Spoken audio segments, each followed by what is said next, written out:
ఎవరు ఈ శ్రీశైల క్షేత్రంలోకి ప్రవేశిస్తారో ఆ ప్రవేశించినటువంటి వాళ్ళకి నువ్వు అడిగినటువంటి విశేషములన్నీ దక్కుతాయి.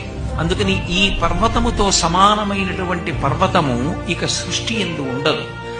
అంత గొప్ప స్థితిని పొందుతారు.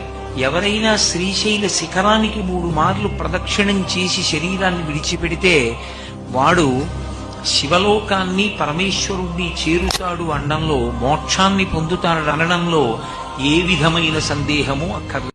ఎవరు ఈ శ్రీశైల క్షేత్రంలోకి ప్రవేశిస్తారో ఆ ప్రవేశించినటువంటి వాళ్ళకి నువ్వు అడిగినటువంటి విశేషములన్నీ దక్కుతాయి.